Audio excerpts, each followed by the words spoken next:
대법원장 조이대. 결국 모든 예우가 박탈되는 초유의 사태가 벌어졌습니다. 법원 내부는 아수라장이 됐고 더 이상은 안 되겠다는 결단이 내려진 배경. 그 충격적인 전말 영상에서 직접 확인하시죠. 영상 시작 전 구독 부탁드립니다. 자, 이번에는요, 법적인 이야기를 좀 나눠보도록 하겠습니다. 제가 요새 이 조이대가 너무 위험해가지고 걱정이 굉장히 많거든요. 네. 조이대 이야기 좀 하고요. 그리고 검찰개혁 관련해서 지금 어떻게 잘 정리가 되고 있는지. 왜냐하면 검사들이 중수청으로 가야 되거든. 그렇죠. 그게 좀 어떻게 되고 있는지 좀 디테일한 상황 또 취재하고 있는 분이 있습니다. 말썽쟁이 장인수 기자. 박수 한번 드리겠습니다. 예, 안녕하십니까, 장입니다. 네. 예. 요새는 말썽 안 피세요?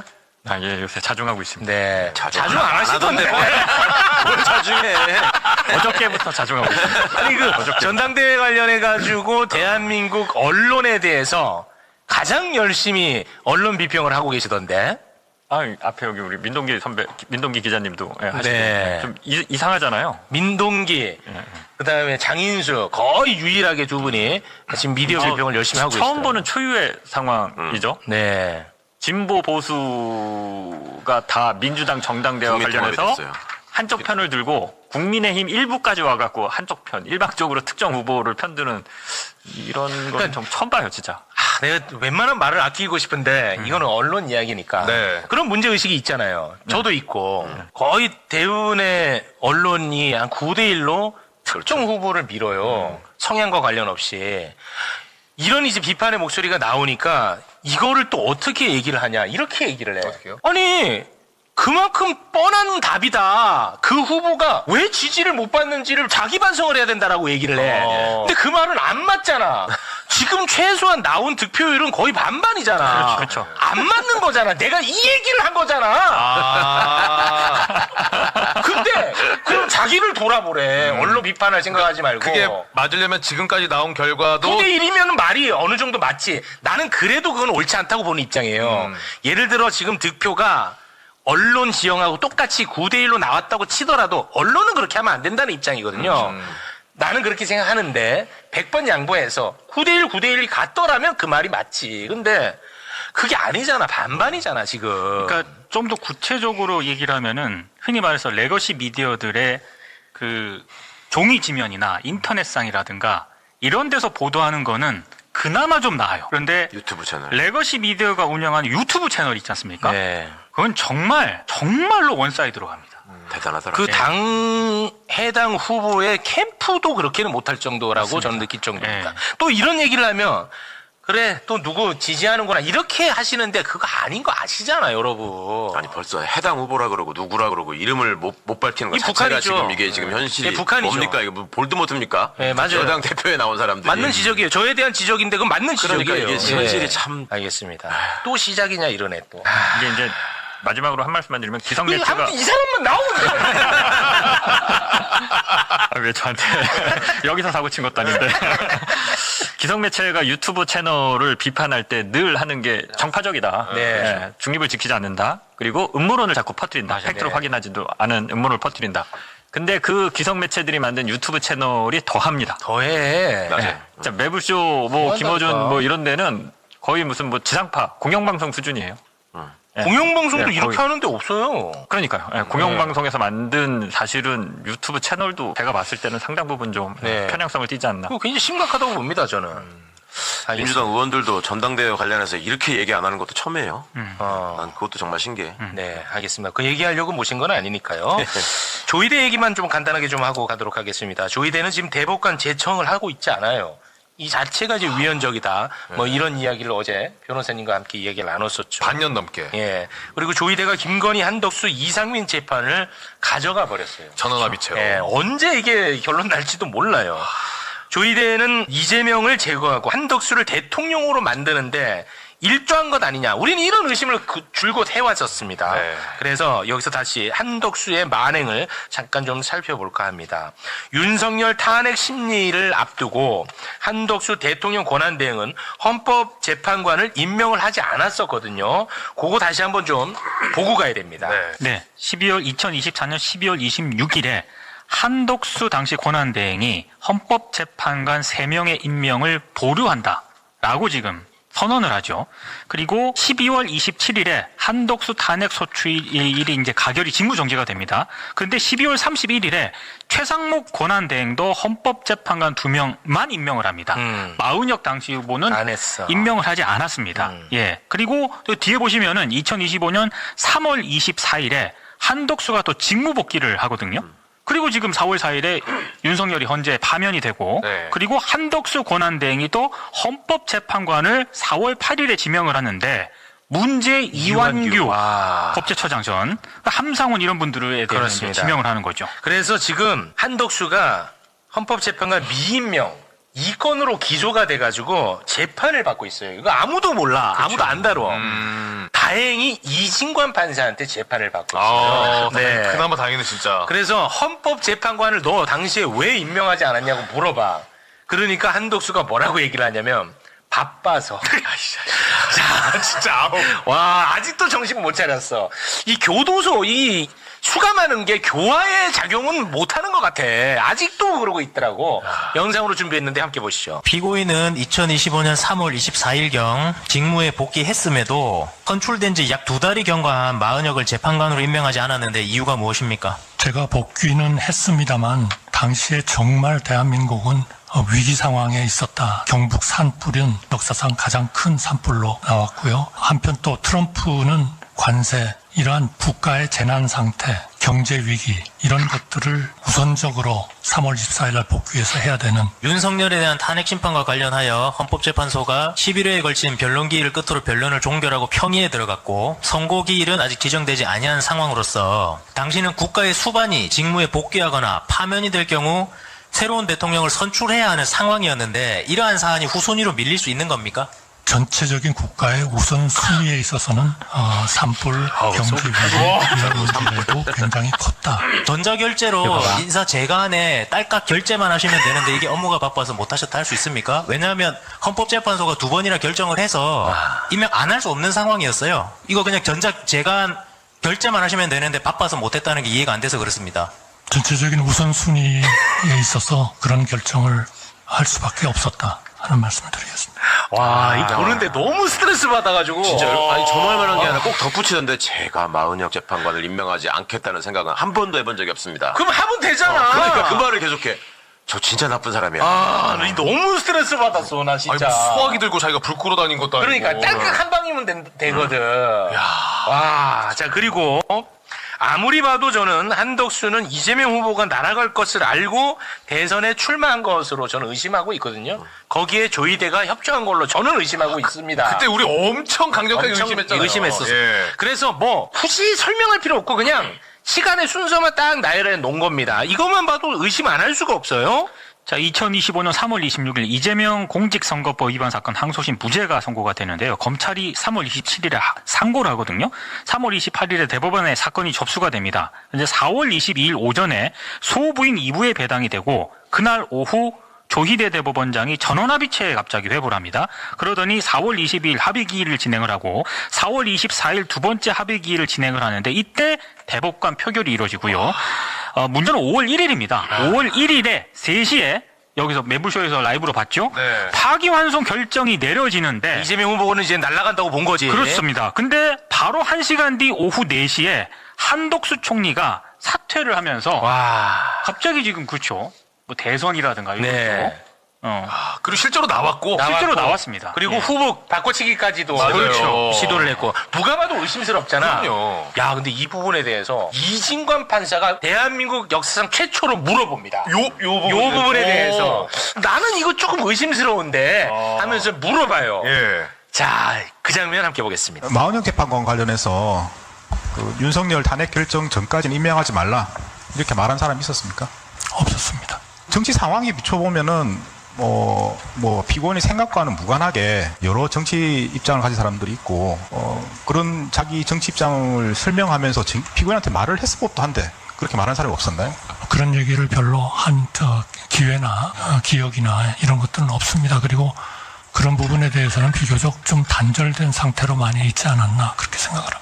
피고인의 통화 내용 등을 보면 사실 그게 단절된 건지 약간 의심스러운데요. 여러 뭐 그런 얘기는 하지 않았습니다.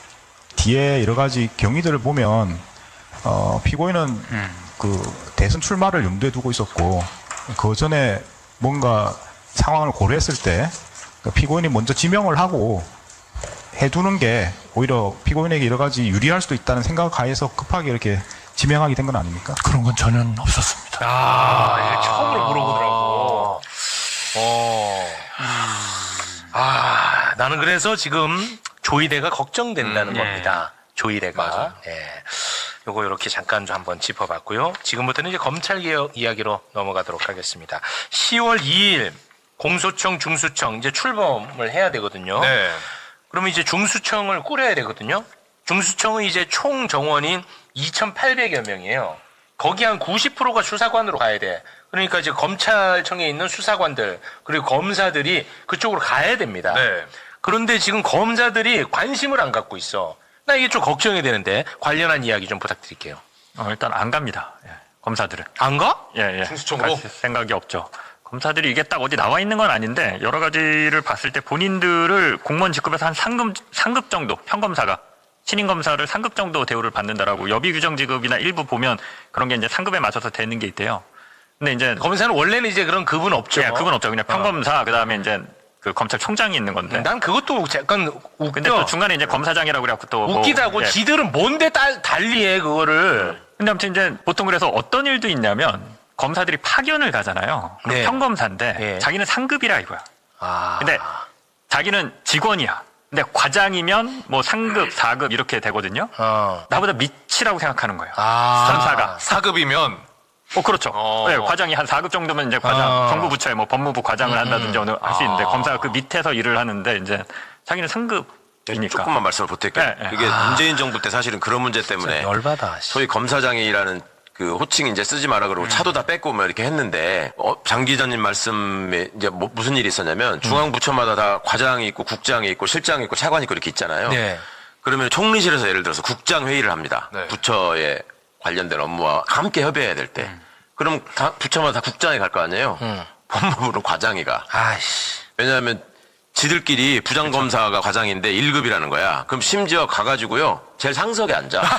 니네들은 다 2급이지만 나는 1급이다. 그런 짓을 했다니까. 그러니까 그걸 왜 그렇게 용인해 왔냐는 거예요. 그러니까 이게 황당한 거죠. 그러니까 그런 정말- 마인드가 있으니까 얘네들은 중수청에 안 간다는 거 아니야. 당연히 가면 4급 지금 대우받는 걸로 평검사는 지금 얘기 나오고 있거든요. 근데 이 자체도 굉장히 특혜가 많아 이번에. 왜냐면 중수청은 채우긴 채워야 되니까 검사들이 중수청으로 갈 때는 시험을 안 봐도 돼. 근데 예를 들어서 변호사나 경찰이 여기 중수청으로 가잖아? 시험 봐야 돼. 그리고 지금 검사들이 검찰청에 있다가 중수청으로 가잖아? 월급도 더 줘. 돈도 더 주고 시험도 안 보고 어. 오기만 해라. 안 가니까 여러 가지 이제 당근책을 고민을 하고 있죠, 정부에서도. 근데 이제 대놓고 또 해주면 말 나오니까 그러지는 못할 것 같고요. 아무튼 그래서 인원 채우는 게 뭐 문제가 될 것 같긴 합니다, 지금. 그래요? 그러니까 평검사들은 안 가려는 것 같고 간부검사 중에 이제 그쪽에 가가지고 미래를 도모해야 되는 또 그렇죠. 저기들이 있잖아. 윤석열 한동훈 똘마니들이 아직 남아있잖아. 거기는 이제 옮겨가가지고 우리가 상층부를 장악하자. 그런 이런 움직임이 얘기도 있어요? 있는 거. 예를 들어서 지방 중수청장으로 갈 수 있다라고 그러면 한번 가볼 수 있죠. 그러니까 위험하네. 네, 장이니까. 네. 아니 공수처 만들 때도 그렇게 갔다니까 실제로. 그런 마음으로. 네, 공수처 만들 때. 그건 좀 위험하네요. 위험해요. 예. 그러니까 꼭 안 간다는 보장이 없어요. 그러니까 경찰관들이 오히려 그거 가가지고 또 검사 밑에 있어야 되는 거야 우리가 이러면서 또 거기서도 꺼린다는 얘기가 있어요 지금. 걱정이지. 최욱이 네가 검찰개혁 앞장섰으니까 네가 다 해결해라 하는데 예, 할게요 제가. 예, 그리고 알겠습니다. 또 하나 말씀드릴 거는 이제 검사들 사이에서 분위기는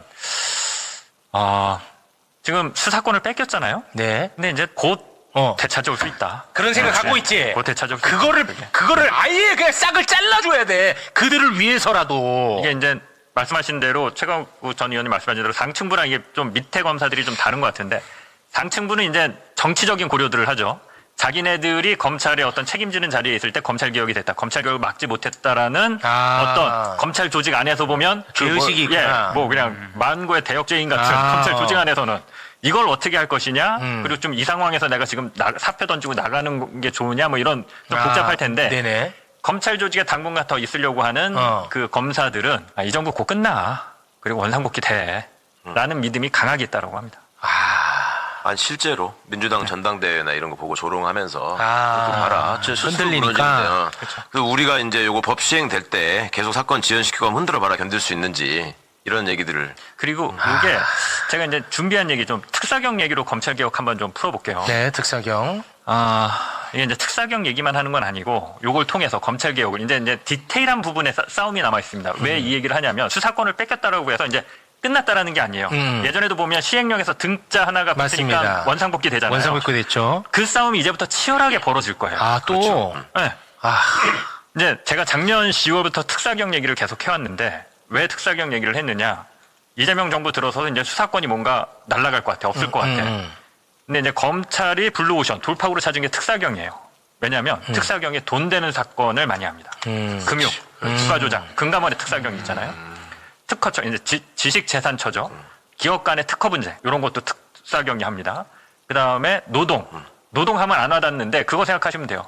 쿠팡 퇴직금 미지급 사건. 특사경이거든요. 이거 돈 되는 사건이야. 돈 되네. 밀수 사건. 네, 밀수, 뭐 조세, 관세, 와. 환경, 기업이 환경 오염시켜서 대규모의 어떤 무슨 환경 그게 크다. 그거 천문학적이잖아요. 네. 이런 거 이제 특사경이 하고 있고 앞으로 더 할 거고 또 며칠 전에 보도 보니까 건보공단이 새로 특사경 만들기로 했다고 이틀 전인가 3일 전에 보도 났거든요. 그러니까 앞으로는 특사경으로 많은 수사가 옮겨갈 거예요. 아. 그러니까 검찰 조직에 안에 있으면 그걸 당연히 보이잖아요. 그러니까 그래 경찰 그래 니네 그 강도나 잡고 절도나 잡고 성폭행이나 해. 그거 돈 안 되는 거. 정폭에 잡는 거야. 네, 잡는 거. 네, 잡는 또 거. 말썽 그거 필 해. 뻔했네. 죄송합니다. 네. 근데 이제 특사경에서 뭐 주가 조작, 무슨 대규모 금융사기 이거 금감원 특사경이 다 할 수 있거든요. 네. 그러니까 요거를 우리들이 지키자라는 계산을 했는데 그게 제 예언대로 됐죠. 제가 작년 10월부터 얘기를 했는데. 맞아. 이번에 어떻게 됐지? 특사경. 일단 제가 이 얘기를 계속 하니까 되게 이재명 대통령이 1월에 진짜 작년에는 이 얘기를 저밖에 안 했거든요. 이재명 대통령이 1월에 정성호 장관한테 이 문제를 지적을 합니다. 특사경 문제. 네, 특사경 문제. 요 영상 하나 볼게요. 요거 우리가 많이 다뤘어. 내가 이거 관심 많이 가졌어. 내가 저 법무부에서 나오신 분이랑 내가 이걸로 한번 얘기 한번 했었잖아. 함께 보시죠. 그 사람들도 자기 권한이 부여되면 수사를 하게 되면 경찰과 다를 바가 없잖아요. 근데 왜 구조적으로 그건 검사의 지휘를 받아야 되는 거죠? 수사라고 하는 사법작용은 궁극적으로 목적이 기소해서 처벌하는 겁니다. 그렇기 때문에 최초 단계부터 법률 전문가의 어떤 지휘를 받지 않게 되면 또는 조언을 받지 않게 되면은 증거 수집 단계부터 문제가 되고요. 또 법률 구성에서 굉장히 어려운 점들이 많습니다. 특별사법경찰 도입 취지는 검사나 경찰이 이 수사를 다 감당도 못할 뿐만 아니라 그 해당 분야는 특수한 전문성 있는 분야라서 그 업무를 담당하는 공직자 또는 어쨌든 민간 기구에게 조사나 행정을 하는 과정에서 필요하면 그 법 절차를 지키게 하기 위해서 신속하게 전문적으로 하게 하기 위한 제도잖아, 그죠? 그런 데서 법이 위반된 거를 조사를 해서 불법을 교정하는 거를 굳이 검사만이 승인할 수 있다. 그거 이상하지 않습니까? 뭐 잘못된 거는 고쳐야 되는 거 아니에요? 그러니까 특사경 이거를 왜 굳이 검사의 지휘를 받아야 됐느냐? 지휘 받으면 안 되고 독립적으로 하라는 의미입니다. 이재명 대통령이 이제 정성호 장관이랑 좀 지금 의견이 반대되죠. 의견이 좀 갈렸죠. 이후에 이재명 대통령 지시대로 됩니다. 뜻대로. 수사지휘 권한이 삭제됩니다. 이미지 1번 한번 띄워봐 주세요. 이게 검찰청법 현행입니다. 여기에 지금 마이크. 네. 예, 2호죠. 2호에 보면 1항 2호에 보면 범죄 수사에 관한 특별사법 경찰관리 지휘 감독이라고 돼 있잖아요. 네네네. 특사경 수사지휘 한다는 거예요. 지금 현재 검사가. 10월 1일부터 바뀌어서 시행되는 공소청법을 한번 볼게요. 공소청법. 여기 1번부터 쭉 8번까지 있죠. 네. 검사의 직무. 특사경에 대한 수사지휘 권한은 없습니다. 삭제가 됐어요, 실제로. 근데. 삭제가 됐어. 그러니까 박수 칠만한 일이죠. 검찰 개혁을 바라는 사람들 입장에서. 근데 왜? 근데 이제 아까 얘기했지만 이렇게 됐다고 해서 끝나는 게 아닙니다. 왜? 전권 송치합니다. 특사경이 수사하는 거는 전권 송치하기로 민주당이 당론으로 결정을 했습니다. 전권 송치만 하느냐? 지금 분위기로 봐선 수사 초기부터 검사랑 협의해서 수사해라. 공소청 검사랑. 공소청 검사랑. 그러니까 수사 지휘권은 삭제가 됐는데 법 조문에서 네. 실질적인 내용을 들여다보면 지금 민주당의 당론, 당연히 이제 검사들의 얘기를 들어준 거죠. 받아준 거죠. 민주당이. 그 구체적인 내용을 보면 검사가 사실상 수사지휘권을 가지면서 특사경 수사를 협의해서 할 수 있는 방안을 지금 민주당이 만들어주려고 해요. 네. 네. 그러니까 이런 것들이 남아있다라는 거예요. 근데 그러면 이게 어떻게 연결되느냐? 네네. 특사경 수사지휘 권한 좀 주면 어때? 뭐 협의해서 하면 잘하면 되지. 이게 아니라 전권 송치잖아요. 네. 거기에 플러스 지금 또 그 뭐 노인, 뭐 여성, 아동에서 7대 범죄도 전권 송치, 의무 송치한다는 거 아닙니까? 네. 그러면 검찰에 대규모 수사 인력이 남아 있어야 돼요. 검사 외에 수사관들이. 예. 그리고 특사경이 전권 송치를 하면 특사경들도 가서 압수수색을 할 거 아니에요. 압수수색을 하면 포렌식도 하고 분석을 해야 될 거 아닙니까? 네. 대검의 과학수사부 아래 포렌식 센터 있죠? 네. NDSC. 그거 이제 검찰에 남겨놓자고 하겠죠. 뭐 지금 이제 그 얘기 나오고 이미, 있죠. 이미 그렇죠. 예, 이미. 그거 나오고 이미. 있죠. 왜? 특사경 수사를 우리가 제대로 협의해서 하려고 그러면 특사경 그 압수수색한 거 어디 가서 분석해? 뭐 국가서 가서 해달라고 그래? 뭐 어디 가서 해달라고 그래? 대검에 야 있잖아. 여기 가서 하라고 그래. 얼마나 좋아. 이렇게 연결이 돼요. 아니 그러면 예를 들어서 쿠팡의 퇴직금 미지급 사건처럼 특사경이 수사를 합니다. 예를 들어 그러면은 이거 아주 강력 처벌해야 된다고 이제 생각을 해요. 특사경은. 그러고 나서 정권 송치니까 공소청으로 넘어가. 그럼 얘네가 이거를 무혐의 처분할 수 있다는 거야? 당연하죠. 기소 안 하면 당연하죠. 기소 안 하는 방법도 있고. 우리가 이거 하지 말자고 보안 검찰 수사, 개혁한 거 보안 아닌가? 수사 요구 이게 크게 이제 쿠팡 퇴직금 사건이 딱 그 케이스죠.